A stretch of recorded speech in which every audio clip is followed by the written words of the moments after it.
যে এক্সপেরিমেন্টটা করব ওটার নাম হচ্ছে সোডিয়াম লাইট একটা আছে, এই লাইটের আমরা ওয়েভলেন্থ বের করব কোন মেথডে? বাই নিউটন স্ট্রিং মেথডে। মানে এখানে কিছু আমরা রিং দেখবো, এই জন্য এটার মেথডটার নাম হচ্ছে নিউটন স্ট্রিং মেথড আর কি। এখন এই ওয়েভলেন্থটা বের করার জন্য আমরা যদি এইখানে তাকাই, এইটাতে আমি পরে আসতেছি, আমার লাগবে হচ্ছে যেই লেন্সটা আমি ইউজ করব। অ্যাকচুয়ালি আমি ইউজ করব হচ্ছে প্লেনো কনভেক্স লেন্স, কিন্তু এখানে আমাদের কাছে আছে বাইকনভেক্স লেন্স। এই লেন্সের যে বক্রতার ব্যাসার্ধ বা রেডিয়াস অফ কার্ভেচার আছে ওইটা আমার মেজার করতে হবে, ওইটার জন্য আমি স্ফেরোমিটারটা ইউজ করব। আর আমার লাগবে হচ্ছে একটা প্লেন লাগবে, এই যে এইখানে, আর এইখানে একটা প্লেন লাগবে। এইটা হচ্ছে আমি যখন এইখানে বসাবো আর কি, এই কার্ডটাতে বসাবো 45 ডিগ্রি অ্যাঙ্গেলে গ্লাসটাকে বসাবো, আর এই প্লেনের উপরে আমি এই কনভেক্স লেন্সটাকে বসাবো। এই জন্য আমার এই অ্যারেঞ্জমেন্টগুলো লাগবে।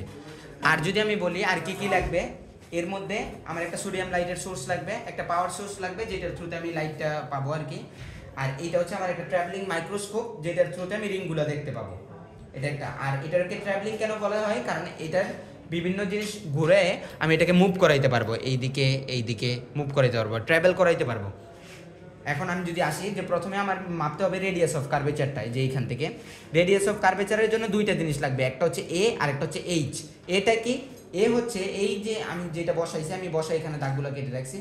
এ হচ্ছে এই যে স্ফেরোমিটারটা, এটার যে কোনো দুইটা লেগের মধ্যবর্তী ডিস্টেন্স, এটা আমি পাইছি প্রায় 3 এর মতো আর কি, 3 সেন্টিমিটারের কাছাকাছি পাইছি আর কি। এটা আমি তিনটা লেগের ক্ষেত্রে এই দুইটা থেকে একটা বের করবো, এই দুইটা থেকে একটা, এই দুইটা থেকে একটা, দেন অ্যাভারেজ করে দিব আর কি এর ভ্যালুটা।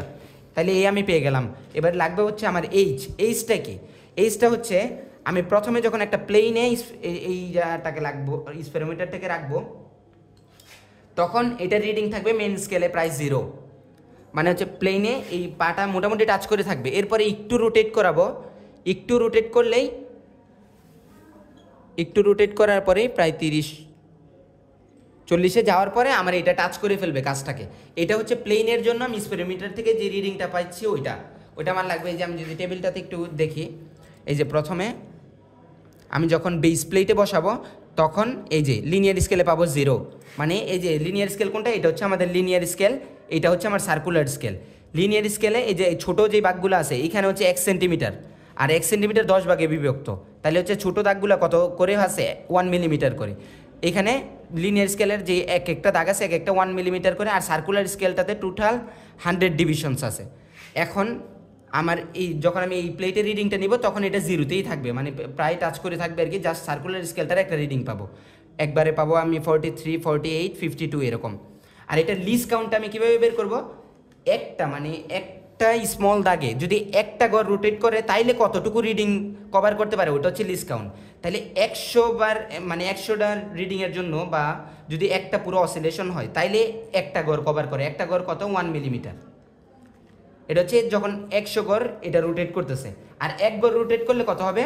ওটা হচ্ছে 1/100 মিলিমিটার। এটাই হচ্ছে এই স্পেরোমিটারটার লিস্ট কাউন্ট, 1/100 মিলিমিটার বা 0.001 সেন্টিমিটার। ঠিক আছে? এবার লিস্ট কাউন্ট আমি জানি, লিস্ট কাউন্টকে এখন ডিভিশন, যত ডিভিশনে আইসে আমি পার্টটা পাবো অত দিয়ে মাল্টিপ্লাই করলেই এটাই হচ্ছে সার্কুলার স্কেল রিডিং। আর লিনিয়ার স্কেল রিডিংকে আর সার্কুলার স্কেল রিডিংকে যোগ করলে আমি অ্যাকচুয়াল রিডিং পাবো। এখানে যেহেতু লিনিয়ারটা 0 ছিল এই জন্য শুধু সার্কুলার স্কেলের রিডিংটার মাধ্যমে আমরা রিডিংটা পেয়ে গেছি। এটা হচ্ছে প্লেনের জন্য স্পেরোমিটারের রিডিংটা কত এটা আমি নোট করবো, এটা হচ্ছে বেস প্লেটের জন্য। এরপরে আমি লেন্সটাকে আমার এখানে রাখবো। লেন্সটাকে রাখার পরে সেমভাবে আমি 0-র সাথে 0 মিলাবো, একদম হাইট যেটা আছে এটা মিলানোর পরে দেন আমি এটাকে রোটেট করতে থাকবো একদম যেই জায়গা থেকে মিলে গেছে এরকম একটা জায়গায় আমার যাইতে হবে, যে এখন গিয়ে মিলে গেছে। মিলে যাওয়ার পরে আমি মেন লিনিয়ার স্কেলের আগে রিডিংটা দেখবো, যে লিনিয়ার স্কেলের রিডিংটা কত কভার করছে। আমাদের ক্ষেত্রে এক গড় কভার করছে, তার মানে 1 মিলিমিটার কভার করছে, অথবা 0.1 সেন্টিমিটার। এটা হচ্ছে লিনিয়ার স্কেলের রিডিং। যেখানে যদি আমরা তাকাই 0.1 হচ্ছে লিনিয়ার স্কেল রিডিং। আর কত দাগের বার্নিয়ার এই সার্কুলার স্কেলে কত দাগ আসছে ওইটা আমরা এখানে দেখব। এটা হইতে পারে 19, 22, 28 যেমন আসছে ওনাদের আর কি। এটা নোট করার পরে দেন লিস্ট কাউন্ট আমরা বের করলাম, দেন এই দুইটারে মাল্টিপ্লাই করে পাবো সার্কুলার স্কেল রিডিং, আর এটার সাথে এটা যোগ করে আমি অ্যাকচুয়াল আমার রিডিংটা যেটা আছে এটা পাইলাম। এখন বেস প্লেটের জন্য যে রিডিংটা পাইছি এটা হচ্ছে পি, আর লেন্সের জন্য যেটা পাইলাম এটা হচ্ছে কিউ।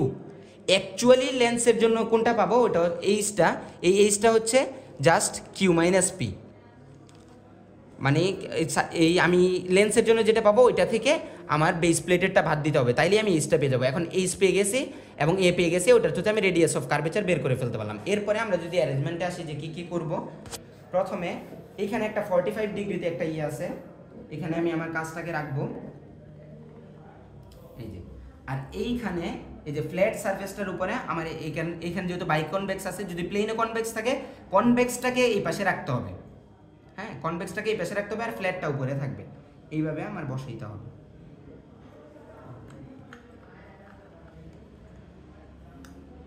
আচ্ছা, এইভাবে বসানোর পরে আমার এটা হচ্ছে সোর্সের মোটামুটি সামনে বসাইতে হবে। লাইটটা কিভাবে আসবে আমি বলি। লাইটটা এসে প্রথমে এই সারফেসে যেটা 45 ডিগ্রিতে আছে এটাতে রিফ্লেক্ট হয়ে ওই যে কনভেক্স যেটা আছে এই কনভেক্স লেন্স হয়ে যাবে আর কি।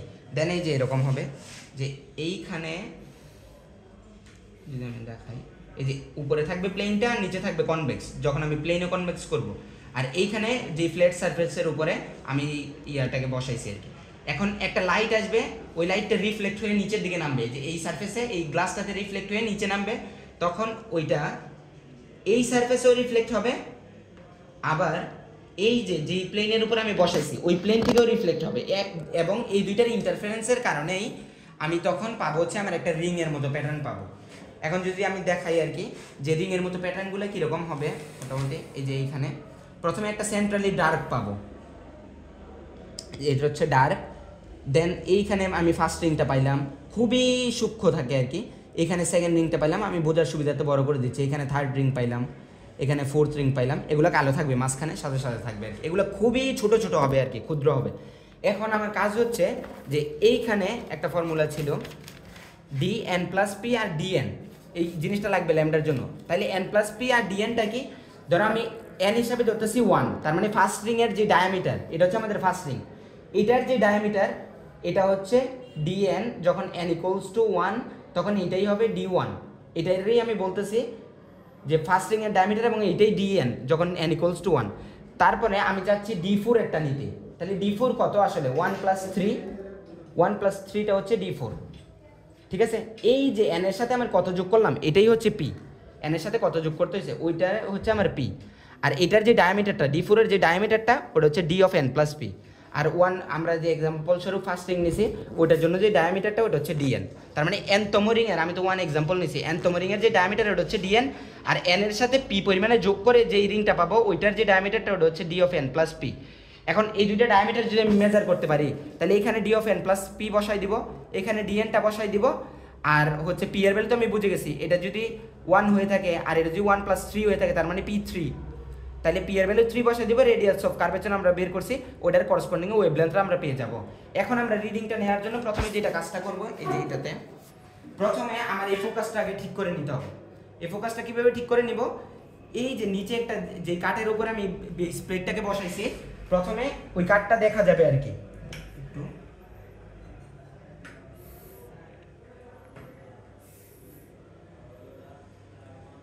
ওই কাঠটা যখন দেখা যাবে তখন আমার ফোকাসিং ঠিক আছে। এবার ফোকাসিংটা ঠিক করার পরে আমার এইটাকে একটু নাড়াচাড়া করে আমার রিংগুলো আনার চেষ্টা করতে হবে, ঠিক আছে। এবার রিংগুলো যখন আমি পেয়ে যাব, আমি দেখাচ্ছি রিংগুলো এরকম পাবো। এখানে সেন্ট্রাল ডার্ক, দেন এখানে ফার্স্ট রিং, এখানে সেকেন্ড, এখানে থার্ড, এখানে ফোর্থ, আমি 5টা দিয়ে দেখাচ্ছি, এখানে ফিফথ। এখন আমার প্রথম কাজ হবে হচ্ছে আমি যদি টেবিলটাতে চলে যাই, এই যে প্রথমে আমি এই ফার্স্ট রিং থেকে শুরু করলাম, যে ফার্স্ট রিংয়ের জন্য এই যে ট্রাভেলিং মাইক্রোস্কোপে এখানে রিডিং কত এটা আমি নিব আর কি, এই রিডিংটা নিব। এখানে মেইন স্কেল ডিভিশন কত, বাইনারি স্কেলের ডিভিশন কত, কততে ম্যাচ করছে ওইটার থ্রুতে আমি রিডিংটা নিতে হবে আমাকে। এই যে এখানে যদি আমি দেখি এখানে মেইন স্কেল রিডিং হচ্ছে 7.8, এই যে এখানে 7 আছে, এখানেও প্রায় এই যে বার্নিয়ারের স্কেলটা শুরু হওয়ার আগে মানে 0-র আগে যতটুকু আছে অতটুকু হবে আমার মেইন স্কেল রিডিং। এরপরে বার্নিয়ারের যেই দাগ মনে হবে মিলে গেছে মেইনের সাথে ওটা হচ্ছে বার্নিয়ার স্কেলের ডিভিশন, ওইটা আমরা এখানে নোট ডাউন করবো বার্নিয়ার স্কেলের ডিভিশন। দেন বার্নিয়ার কনস্ট্যান্টটা তো আমরা বের করে নিব, ওটা কীভাবে বের করবো ওটা আমরা একটা ভিডিওতে বলে দিব। এটার থ্রুতে আমি নিলাম হচ্ছে ফার্স্ট রিংয়ের জন্য এখন আমি রিডিংটা কত পাইলাম। ঠিক একইভাবে আমি সেকেন্ড রিংয়ের এই পাশটাতে উঠে যাবো। এটাকে যদি আমি বলি রাইট সাইড, যে রাইট সাইডে যাচ্ছি আমি, এখন রাইট সাইডে যাচ্ছি, উপরে যখন যাচ্ছি তখন আমি বললাম রাইট সাইডে যাচ্ছি। আচ্ছা, রাইট সাইডে যাচ্ছি, তাহলে এটা সেকেন্ড রিংয়ের ক্ষেত্রেও আমি এই রিডিংটা নোট করব যে কত আসে। তারপরে থার্ড রিংয়ের ক্ষেত্রেও আমি এই রিডিংটা নোট করব, ফোর্থ রিংয়ের ক্ষেত্রেও এই রিডিংটা নোট করবে। এইভাবে যতগুলার জন্য আমি পার্ট নিতে চাই সবগুলা রিংয়ের জন্য এইভাবে যখন উপরে উঠতেছি তখন নোট করব আর কি। এরপরে কাজ হবে আবার এই পাশ থেকে এসে নিচে এসে ফার্স্ট রিং থেকে শুরু করতে হবে। ফার্স্ট রিং থেকে শুরু করে দেন ওইটার জন্য এটার পার্ট কত ওইটা আমরা নিব। দেন আবার যখন লেফটে যাচ্ছে, এটা যদি আমি রাইট বলে থাকি এটা হচ্ছে লেফট, যখন লেফটে যাচ্ছে তখন ফার্স্ট রিংয়ের জন্য এই পার্টটা নিব। দেন সেকেন্ড রিংয়ের জন্য আবার সেমভাবে এই পার্টটা নিব, থার্ড রিংয়ের জন্য এই পার্টটা নিব, ফোর্থ রিংয়ের জন্য এই পার্টটা নিব, ফিফথ রিংয়ের জন্য এই পার্টটা নিব। দেন এইটার এটার যে ডিফারেন্স, ফার্স্ট রিংয়ের ডায়ামিটার কী হবে, ফার্স্ট রিংয়ে রাইটে যাওয়ার সময় যে রিডিংটা নিয়েছিলাম আর ফার্স্ট রিংয়ে লেফটে যখন নিচে নামছি তখন যে রিডিংটা নিয়েছিলাম এটাই হচ্ছে আমার এটার ডায়ামিটার, এটার ডিফারেন্সটাই হচ্ছে ডায়ামিটার। সেমভাবে সেকেন্ড রিংয়ের জন্য উপরে ওঠার সময় যেইটা নিয়েছিলাম নিচে আসার সময় যেটা নিছি, মানে এই যখন লেফটে নামছি আর কি, আমি বলতেছি আপ সাইডকেই রাইট আর লেফট বলতেছি, কারণ কেউ চাইলে এইখানে এবং এইখান দিয়েও রিডিং নিতে পারে। এই জন্য আমি বললাম যে উপরে নিচেও চাইলে নেওয়া যাবে আর রাইট লেফটের মাধ্যমেও চাইলে নেওয়া যাবে, এটা যার যার ইচ্ছা। যদি মাইক্রোস্কোপ ওরকম অনুকূলে থাকে যে আমি উপরেও যাইতে পারতেছি রাইটেও যাইতে পারতেছি তাহলে ওইভাবে নেওয়া যাবে, আর না হইলে যেই দিকে যাওয়া যায় ওই দিকে গিয়েই আমরা রিডিংটা নিব। মেন কথা হচ্ছে একবার এই সাইডে যাওয়ার সময় সবগুলো রিংয়ের জন্য আমি রিডিংগুলো নিব, দেন আবার এই সাইড থেকে যাওয়ার সময় রিডিংগুলো নিব, দেন জাস্ট এগুলোর ডিফারেন্সগুলো থেকে আমি প্রত্যেকটা রিংয়ের ক্ষেত্রে ডায়ামিটারগুলো বের করে নিব। এই যে এখানে প্রত্যেকটা রিংয়ের ক্ষেত্রে ডায়ামিটারগুলো বের করা হয়েছে। দেন ডায়ামিটার তো আমার লাগবে না, আমার লাগবে ডায়ামিটার স্কোয়ারটা। দেন স্কোয়ারটা আমরা জাস্ট বের করে নিব। এরপরে আমি যদি আমার ওয়েভলেন্থটা বের করতে চাই, এখানে যদি দেখি এই যে ওয়েভলেন্থটা বের করার জন্য আমরা প্রথমে λ1 শুধুমাত্র D10 মানে 10 নাম্বার রিংয়ের সাথে বিভিন্ন রিংয়ের জন্য, first ring, second ring, third ring, এই সবগুলোর জন্য আমরা ল্যামডা বের করছি, কিন্তু একটা ফিক্স, ওটা হচ্ছে D10। এই যে D10 এবং D1 এই দুইটার মাধ্যমে আমি ল্যামডাটা বের করলাম একবার। দেন D10 D2 এটার মাধ্যমে ল্যামডা বের করলাম একবার। D10 মানে 10 নাম্বার রিংয়ের যে ডায়ামিটার ওইটার মাধ্যমে, এবং থার্ড রিং যেটা ওইটার মাধ্যমে ডায়ামিটারটা একবার বের করলাম। এইভাবে বাকিগুলোর ক্ষেত্রেও আমি ডায়ামিটারগুলোর মাধ্যমে ল্যামডাগুলো বের করে নিব। দেন ওগুলার অ্যাভারেজ নিলেই আমি মিন ওয়েভলেন্থটা পাবো আর কি। এটা হচ্ছে মিন ওয়েভলেন্থটা পাইলাম। আর আমরা তো অ্যাকচুয়ালি জানি যে সোডিয়াম লাইটের ওয়েভলেন্থ কত, ওইটার মাধ্যমে আমরা ইরোডটা বের করে নেব। আর গ্রাফটা যদি দেখি যে গ্রাফে আসলে আমরা কি করছি, গ্রাফে আমরা প্রথমে গ্রাফটা আঁকবো হচ্ছে রিং নাম্বার, ওই রিং নাম্বারের সাথে ডায়ামিটার স্কোয়ারের ওই রিংটার ডায়ামিটারটা কত তার স্কোয়ারটা কত ওইটা ওয়াই এক্সিসে বসাবো। দেন আমি যদি এটার স্লোপ নেই, এই যে আমি যদি গ্রাফটা এখানে দেখাই, এই পাশে আছে রিং নাম্বার আর এই পাশে আছে আমার ডায়ামিটার স্কোয়ার। এই যে এই স্লোপটা কি বোঝাবে, আমি যদি দেখি যে এটা হচ্ছে D1 এর স্কোয়ার আর এটা হচ্ছে ফর এক্সাম্পল D5 এর স্কোয়ার, তাহলে স্লোপটা কী বোঝাবে, D5 এর স্কোয়ার মাইনাস D1 এর স্কোয়ার, মানে এটা হচ্ছে ওয়াই এর চেঞ্জ আর এক্স এর চেঞ্জ হচ্ছে 5 - 1, ঠিক আছে। তাহলে এইটাই কিন্তু আমি এখানে পাইছি যে এক্সের যে চেঞ্জটা এটাই ছিল পি, এই যে DN প্লাস পি ছিল এটা আর DN ছিল এটা, তাহলে পি হচ্ছে এতটুকু, তাহলে এটা পি, এই যে এই ডিস্টেন্সটা হচ্ছে পি, আর এইটা কি, এটা হচ্ছে DN plus P square minus DN square, এটা হচ্ছে ওয়াই এর চেঞ্জ গ্রাফে, আর এক্স এর চেঞ্জটা হচ্ছে পি। তাহলে এতটুকু তো আমি পেয়ে যাবো স্লোপ থেকেই, এই গ্রাফের স্লোপ থেকেই আমি এটা পেয়ে যাচ্ছি। জাস্ট ওইটাকে স্লোপটাকে 4R দিয়ে ডিভাইড করে দিলেই আমি পেয়ে যাব আমার যে ল্যামডাটা আমি চাচ্ছি, মানে এই লাইনের স্লোপ ডিভাইডেড বাই 4R। ঠিক একইভাবে এই লাইনের স্লোপটা আমি বের করে ওইটাকে যখন 4 ইন্টু রেডিয়াস অফ কার্ভেচার দিয়ে ডিভাইড করব, দেন এই গ্রাফের থেকে আমি পেয়ে যাব যে সোডিয়াম লাইটের ওয়েভলেন্থটা কত গ্রাফিক্যালি।